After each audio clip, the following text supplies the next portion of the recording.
Hey guys, Sean with Long Long Honeymoon here. In this video, I'm going to tell you how not to get ready for a big RV trip. Simply do what we have done and tackle a couple of completely unnecessary, time-consuming interior projects.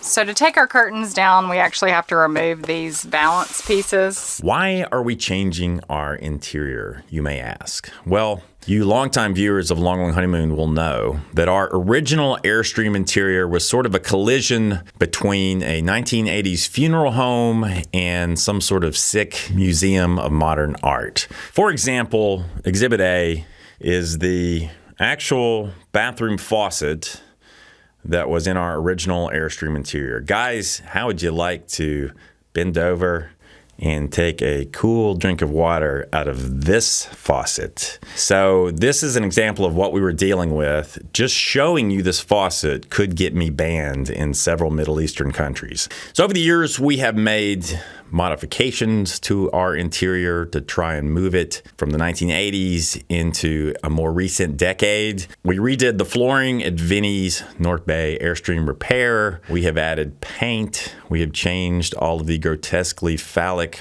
hardware. And so changing the curtain color seemed like a logical next step. Instead of changing the fabric entirely, which would not only be more expensive, but more time consuming, we decided to dye the fabric. There's nothing wrong functionally with our setup with regard to these curtains. In fact, these Airstream Classics came equipped with a very nice day-night shade curtain combo. The problem is the color is about as exciting as standing in line at the post office. So first of all, you got to decide what color you want to dye your fabric, right?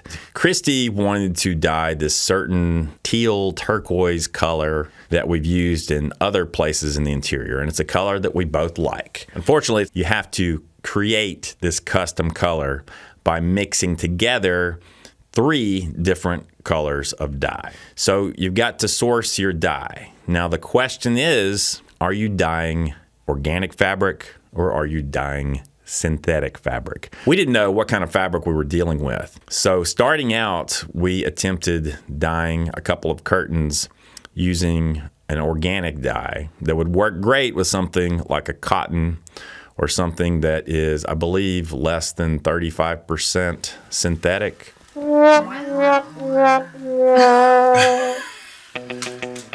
not beige anymore. Nah, what are they? They're like a weird green. Green-gray. And look, they've got these weird spots on them. I like That's these spots. bizarre. Boo! Boo. Boo. We need the synthetic. I think we do too. Apparently, they must have been developed by NASA during the space shuttle program in the 1980s. This fabric resists dye like my body rejects non-alcoholic beer. Dyeing a synthetic fabric, you have to step up your game. You can't do the dyeing process in the washing machine. You have to actually kind of cook the fabric up to a temperature of 200 degrees. Then you mix all of your dye together to achieve the desired color. You see, there is a chart online that will tell you the precise amount of dye that's required. Following that chart, mix together in a giant witch's cauldron the dye that you need, and then you can start adding your curtains.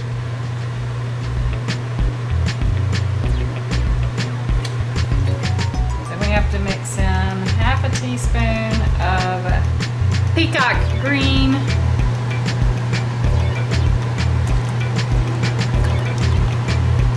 and half a teaspoon of sapphire blue.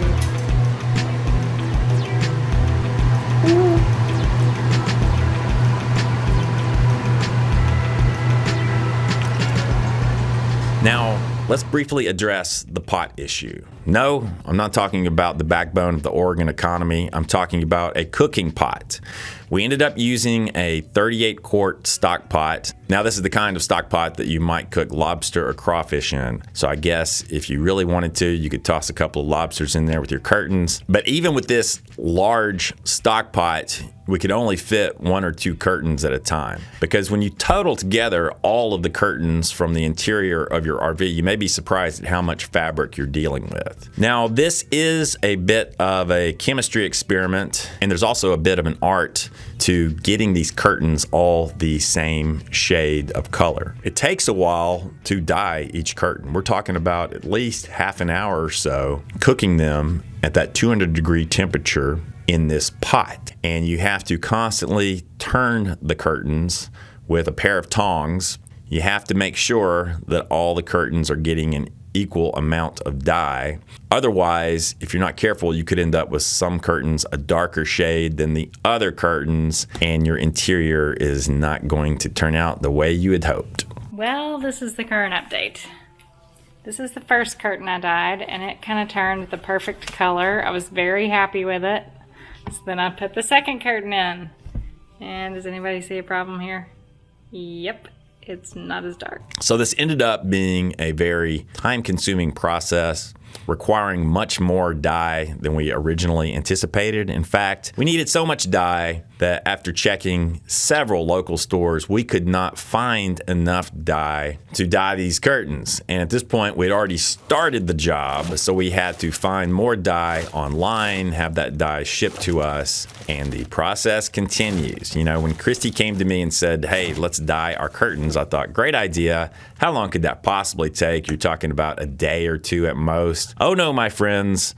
This process has been going on for more than a week, and hopefully it will all be wrapped up this next week. And by the way, whatever fabric you're dealing with, never, ever dry your RV curtains in a closed dryer. That's because they can shrink, and if they shrink, then they will not fit when you go to put them back inside your RV. So whatever you do, whatever fabric you're dealing with, don't put them in a closed dryer.